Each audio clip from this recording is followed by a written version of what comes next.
ਸਵਾਗਤ ਹੈ ਦੋਸਤੋ ਤੁਹਾਡਾ ਆਪਣੇ YouTube channel discover of mindset ਤੇ। ਤਕਰੀਬਨ 90% ਲੋਕ ਨਵਾਂ ਸਾਲ ਚੜ੍ਹਨ ਦੀ ਬੜੀ ਬੇਸਬਰੀ ਨਾਲ ਉਡੀਕ ਕਰਦੇ ਨੇ ਅਤੇ ਆਸ ਰੱਖਦੇ ਨੇ ਕਿ ਮੇਰਾ ਅਗਲਾ ਸਾਲ ਭਾਗਾਂ ਭਰਿਆ ਹੋਵੇ ਜਾਂ ਬਹੁਤ ਵਧੀਆ ਜਾਵੇ, ਜੋ ਕਿ ਕੁਝ ਗਲਤ ਨਹੀਂ ਹੈ। ਪਰ ਜ਼ਿਆਦਾਤਰ ਲੋਕ ਨਾਕਾਮਯਾਬ ਹੋਣ ਤੇ ਜਾਂ ਉਹਨਾਂ ਨੇ ਜਿਸ ਤਰ੍ਹਾਂ ਸੋਚਿਆ ਸੀ ਉਹ ਪੂਰਾ ਨਾ ਹੋਣ ਤੇ ਹਾਲਾਤਾਂ ਨੂੰ ਜਾਂ ਕਿਸੇ ਵਿਅਕਤੀ ਵਿਸ਼ੇਸ਼ ਨੂੰ ਦੋਸ਼ ਦੇਣ ਲੱਗ ਜਾਂਦੇ ਨੇ, ਕਿਉਂਕਿ ਇਹ ਕਰਨਾ ਬਹੁਤ ਸੌਖਾ ਹੈ ਅਤੇ ਇਸ ਵਿੱਚ ਕੋਈ ਮਿਹਨਤ ਵੀ ਨਹੀਂ ਲੱਗਦੀ। ਦੋ ਬੰਦੇ ਸੀ ਜਿਨ੍ਹਾਂ ਵਿੱਚੋਂ ਪਹਿਲਾ ਰੱਬ ਨੂੰ ਬਹੁਤ ਧਿਆਉਂਦਾ ਸੀ ਤੇ ਦੂਜਾ ਨਾਸਤਿਕ ਸੀ। ਪਹਿਲਾ ਬੰਦਾ ਰੋਜ਼ ਗੁਰੂ ਘਰ ਦੀਵਾ ਜਗਾਉਣ ਜਾਂਦਾ ਸੀ ਤੇ ਦੂਜਾ ਬੰਦਾ ਉਹਦੇ ਨਾਲ ਈਰਖਾ ਕਰਦਾ ਸੀ ਤੇ ਉਹ ਦੀਵਾ ਬੁਝਾਉਣ ਜਾਂਦਾ ਸੀ। ਹੁਣ ਇਹ ਰੋਜ਼ ਦਾ ਸਿਲਸਿਲਾ ਸ਼ੁਰੂ ਹੋ ਗਿਆ। ਹਫ਼ਤੇ ਤੋਂ ਮਹੀਨੇ ਤੇ ਮਹੀਨੇ ਤੋਂ ਸਾਲ ਹੋਏ। ਦੋਨਾਂ ਨੂੰ ਇੱਕ ਦੂਜੇ ਬਾਰੇ ਪਤਾ ਸੀ, ਪਰ ਫਿਰ ਵੀ ਦੋਨੋਂ ਬਿਨ ਨਾਗਾ ਆਪਣਾ ਆਪਣਾ ਧਰਮ ਬਾਖੂਬੀ ਨਿਭਾ ਰਹੇ ਸੀ। ਇੱਕ ਦਿਨ ਬਹੁਤ ਖਰਾਬ ਮੌਸਮ ਤੇ ਹਨੇਰੀ ਆਉਣ ਦੀ ਵਜ੍ਹਾ ਨਾਲ ਪਹਿਲੇ ਨੇ ਸੋਚਿਆ ਕਿ ਅੱਜ ਤਾਂ ਮੇਰਾ ਜਾਣਾ ਬਹੁਤ ਮੁਸ਼ਕਿਲ ਹੈ ਤੇ ਉਹ ਵੀ ਨਹੀਂ ਜਾ ਪਾਏਗਾ, ਪਰ ਦੂਸਰਾ ਇੰਨੇ ਖਰਾਬ ਮੌਸਮ ਵਿੱਚ ਵੀ ਗੁਰੂ ਘਰ ਪਹੁੰਚ ਗਿਆ ਤੇ ਆਪਣਾ ਨਿਤਨੇਮ ਨਹੀਂ ਛੱਡਿਆ ਅਤੇ ਆਖਿਰ ਵਿੱਚ ਇੱਕ ਨਾਸਤਿਕ ਨੂੰ ਰੱਬ ਮਿਲ ਗਿਆ। ਇਸ ਲਈ ਕੁਝ ਬਿਨਾਂ ਕੀਤਿਆਂ ਤੁਹਾਨੂੰ ਆਪਣੀ ਜ਼ਿੰਦਗੀ 'ਚ ਮਨ ਚਾਹਿਆ ਰਿਜ਼ਲਟ ਨਹੀਂ ਮਿਲ ਸਕਦਾ। ਇਸੇ ਕਰਕੇ ਅੱਜ ਤੁਹਾਨੂੰ ਇੱਕ ਵਧੀਆ ਕਿਤਾਬ ਵਿੱਚੋਂ ਕੁਝ ਬਹੁਤ ਈਜ਼ੀ ਤਰੀਕਾ ਦੱਸਾਂਗਾ ਜਿਸ ਨਾਲ ਤੁਸੀਂ ਆਪਣੀ ਜ਼ਿੰਦਗੀ ਵਿੱਚ ਉਹ ਚੀਜ਼ਾਂ ਕਰ ਸਕੋਗੇ ਜਿਸ ਦੇ ਬਾਰੇ ਤੁਸੀਂ ਕਦੇ ਕਲਪਨਾ ਵੀ ਨਹੀਂ ਕੀਤੀ ਹੋਏਗੀ। ਤੇ ਜਲਦੀ ਨਾਲ ਸ਼ੁਰੂ ਕਰਦੇ ਹਾਂ।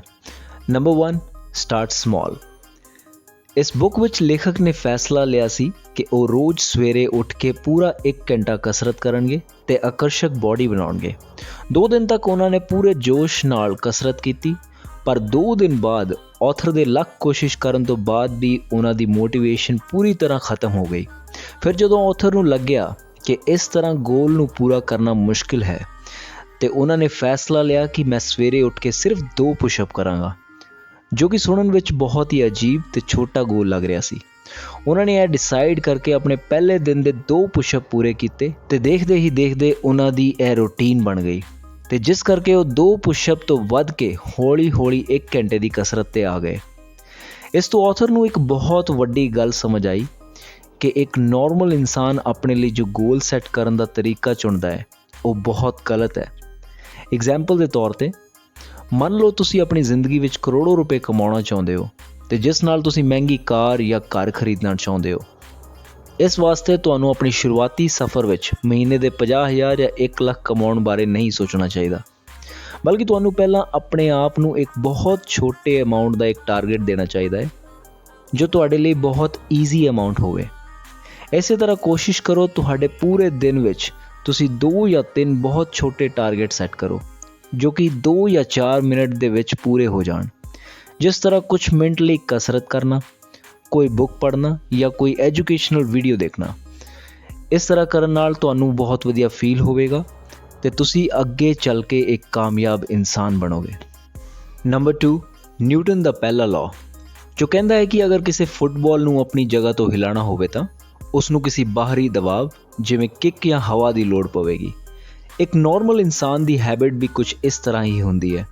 ਅਗਰ ਤੁਸੀਂ ਰੈਸਟ ਮੋਡ 'ਚ ਹੀ ਹੋ ਤੇ ਤੁਹਾਡੇ ਲਈ ਕੁਝ ਕਰਨਾ ਬਹੁਤ ਮੁਸ਼ਕਿਲ ਹੋਵੇਗਾ, ਪਰ ਜੇ ਤੁਸੀਂ ਰੈਸਟ ਮੋਡ ਤੋਂ ਮੋਸ਼ਨ ਮੋਡ 'ਚ ਆਉਣਾ ਚਾਹੁੰਦੇ ਹੋ ਤਾਂ ਤੁਹਾਨੂੰ ਕੋਈ ਐਕਸ਼ਨ ਲੈਣਾ ਹੀ ਪਵੇਗਾ। ਐਗਜ਼ਾਮਪਲ, ਅਗਰ ਤੁਸੀਂ ਕੋਈ ਸੋਸ਼ਲ ਮੀਡੀਆ ਐਪ ਯੂਜ਼ ਕਰ ਰਹੇ ਹੋ ਜਾਂ ਕੋਈ ਮੂਵੀ ਦੇਖ ਰਹੇ ਹੋ ਤਾਂ ਤੁਹਾਡੇ ਲਈ ਉਹ ਰੈਸਟ ਮੋਡ ਹੈ। ਉਸ ਮੋਡ ਤੋਂ ਬਾਹਰ ਆਉਣ ਲਈ ਤੁਹਾਨੂੰ ਕੋਈ ਐਕਸ਼ਨ ਲੈਣਾ ਪਵੇਗਾ। ਉਹ ਐਕਸ਼ਨ ਕੀ ਹੋਏਗਾ ਕਿ ਜਾਂ ਤਾਂ ਤੁਹਾਨੂੰ ਆਪਣਾ ਮੋਬਾਈਲ ਦੂਰ ਰੱਖਣਾ ਪਵੇਗਾ ਜਾਂ ਟੀਵੀ ਨੂੰ ਆਫ ਕਰਕੇ ਆਪਣੇ ਰੂਮ 'ਚ ਕੁਝ ਹੀ ਸੈਕਿੰਡਸ ਵਾਕ ਕਰਨੀ ਪਏਗੀ। ਇਸ ਨਾਲ ਤੁਸੀਂ ਰੈਸਟ ਮੋਡ ਤੋਂ ਐਕਸ਼ਨ ਮੋਡ 'ਚ, ਫਿਰ ਉਸ ਤੋਂ ਬਾਅਦ ਆਪਣੇ ਕਿਸੇ ਵੀ ਟਾਸਕ ਨੂੰ ਪੂਰਾ ਕਰਨ ਲਈ ਮੋਸ਼ਨ ਮੋਡ 'ਚ ਆ ਜਾਓਗੇ। Number 3, ego depletion. ਸਾਡੇ ਸਾਰਿਆਂ ਵਿੱਚ ਇੱਕ ਵਿਲ ਪਾਵਰ ਹੁੰਦੀ ਹੈ ਜੋ ਕਿ ਇੱਕ ਬੈਟਰੀ ਦੀ ਤਰ੍ਹਾਂ ਹੈ, ਜੋ ਕਿ ਮਾਰਨਿੰਗ 'ਚ ਤਾਂ ਫੁੱਲ ਹੁੰਦੀ ਹੈ, ਪਰ ਜਿਵੇਂ ਜਿਵੇਂ ਆਪਾਂ ਪੂਰੇ ਦਿਨ ਵਿੱਚ ਕੁਝ ਕੰਮ ਕਰਨ ਲੱਗ ਜਾਂਦੇ ਹਾਂ ਤਾਂ ਸਾਡੀ ਵਿਲ ਪਾਵਰ ਘਟਦੀ ਜਾਂਦੀ ਹੈ। ਐਗਜ਼ਾਮਪਲ ਦੇ ਤੌਰ ਤੇ ਅਗਰ ਤੁਸੀਂ ਸੋਚ ਰੱਖਿਆ ਹੈ ਕਿ ਮੈਂ ਰੋਜ਼ 2 ਕਿਲੋਮੀਟਰ ਦੌੜ ਲਗਾਵਾਂਗਾ, ਪਰ ਕਿਸੇ ਦਿਨ ਤੁਹਾਨੂੰ ਕਿਸੇ ਜ਼ਰੂਰੀ ਕੰਮ ਵਾਸਤੇ ਜਾਣਾ ਪੈ ਜਾਵੇ ਤੇ ਤੁਸੀਂ ਉਸ ਕੰਮ ਨੂੰ ਪੂਰਾ ਕਰਕੇ ਜਦੋਂ ਘਰ ਵਾਪਸ ਆਓਗੇ ਤਾਂ ਤੁਹਾਡੇ ਅੰਦਰ ਉਹ ਵਿਲ ਪਾਵਰ ਨਹੀਂ ਰਹੇਗੀ।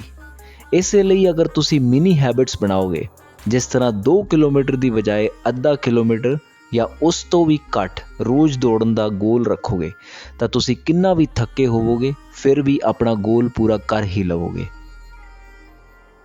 Number 4 continuity.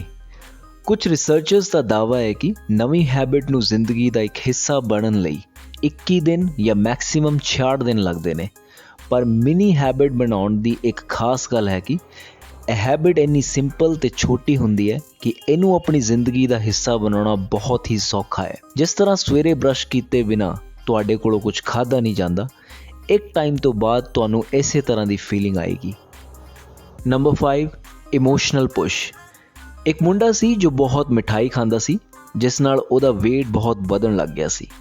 ਇਸ ਗੱਲ ਤੋਂ ਪਰੇਸ਼ਾਨ ਹੋ ਕੇ ਉਸਨੇ ਫੈਸਲਾ ਕੀਤਾ ਕਿ ਨਵੇਂ ਸਾਲ ਦੀ ਪਹਿਲੀ ਤਰੀਕ ਤੋਂ ਉਹ ਮਿੱਠਾ ਖਾਣਾ ਬਿਲਕੁਲ ਬੰਦ ਕਰ ਦੇਊਗਾ। ਪਰ ਉਹ ਆਪਣੇ ਕੀਤੇ ਹੋਏ ਪ੍ਰੋਮਿਸ ਨੂੰ ਪੂਰਾ ਨਹੀਂ ਕਰ ਸਕਿਆ ਤੇ ਪਹਿਲਾਂ ਨਾਲੋਂ ਹੋਰ ਵਜ਼ਨੀ ਹੋ ਗਿਆ। ਅਗਰ ਉਹ ਮੁੰਡਾ ਆਪਣੇ ਗੋਲ ਨੂੰ ਛੋਟਾ ਕਰਕੇ 4 ਮਿਠਾਈ ਦੇ ਪੀਸ ਦੀ ਬਜਾਏ ਸਿਰਫ 2 ਕਰ ਦਿੰਦਾ ਤਾਂ ਉਹ ਈਜ਼ੀਲੀ ਆਪਣਾ ਗੋਲ ਅਚੀਵ ਕਰ ਸਕਦਾ ਸੀ, ਕਿਉਂਕਿ ਇਸ ਨਾਲ ਉਸ ਨੂੰ ਇੱਕ ਇਮੋਸ਼ਨਲ ਪੁਸ਼ ਮਿਲਦਾ ਅਤੇ ਉਹਦਾ ਆਪਣੇ ਉੱਤੇ ਵਿਸ਼ਵਾਸ ਹੋਰ ਵੀ ਵੱਧ ਜਾਂਦਾ। ਅਗਰ ਤੁਸੀਂ ਖੁਦ ਨੂੰ ਕੋਈ ਮੁਸ਼ਕਿਲ ਕੰਮ ਦੇਵੋਗੇ ਤਾਂ ਤੁਹਾਡਾ ਬ੍ਰੇਨ ਉਸ ਨੂੰ ਐਕਸੈਪਟ ਨਹੀਂ ਕਰੇਗਾ। ਤੁਸੀਂ ਵੀ ਟਰਾਈ ਕਰੋ ਆਪਣੇ ਪੂਰੇ ਦਿਨ 'ਚ ਬਸ ਕਿਸੇ ਕਿਤਾਬ ਦਾ ਇੱਕ ਪੇਜ ਪੜ੍ਹਨ ਦੀ, ਇੱਕ ਪੁਸ਼ਅਪ ਮਾਰਨ ਦੀ, 1 ਮਿੰਟ ਦੀ ਵਾਕ ਕਰਨ ਦੀ, ਜਾਂ ਕੋਈ ਵੀ ਐਸਾ ਕੰਮ ਜਿਸ ਨਾਲ ਤੁਹਾਨੂੰ ਚੰਗਾ ਫੀਲ ਹੋਵੇ ਤੇ ਤੁਹਾਡੀ ਜ਼ਿੰਦਗੀ ਉਸ ਨਾਲ ਬਦਲ ਸਕੇ। ਇਹ ਗੱਲਾਂ ਮੈਂ ਤੁਹਾਡੇ ਨਾਲ ਸ਼ੇਅਰ ਕਰ ਰਿਹਾ ਹਾਂ ਮਿਨੀ ਹੈਬਿਟਸ ਬਾਈ ਸਟੀਫਨ ਗਾਈਸ, ਇੱਕ ਬਹੁਤ ਹੀ ਵਧੀਆ ਬੁੱਕ ਵਿੱਚੋਂ, ਜਿਸ ਦਾ ਲਿੰਕ ਮੈਂ ਆਪਣੇ ਡਿਸਕ੍ਰਿਪਸ਼ਨ ਵਿੱਚ ਵੀ ਪਾ ਦਊਂਗਾ, ਜਿੱਥੋਂ ਤੁਸੀਂ ਈਜ਼ੀਲੀ ਇਸ ਬੁੱਕ ਨੂੰ ਖਰੀਦ ਸਕਦੇ ਹੋ। ਤੇ ਆਖਿਰ ਵਿੱਚ ਲਾਈਕ, ਸਪੋਰਟ ਤੇ ਸ਼ੇਅਰ ਕਰੋ ਇਸ ਚੈਨਲ ਨੂੰ ਜੇ ਤੁਹਾਨੂੰ ਲੱਗਦਾ ਹੈ ਕਿ ਤੁਹਾਡੇ ਕਿਸੇ ਖਾਸ ਦੀ ਜ਼ਿੰਦਗੀ ਇਸ ਨਾਲ ਬਦਲ ਸਕਦੀ ਹੈ। ਤੇ ਮਿਲਦੇ ਹਾਂ ਅਗਲੀ ਵੀਡੀਓ 'ਚ। ਸਤਿ ਸ਼੍ਰੀ ਅਕਾਲ।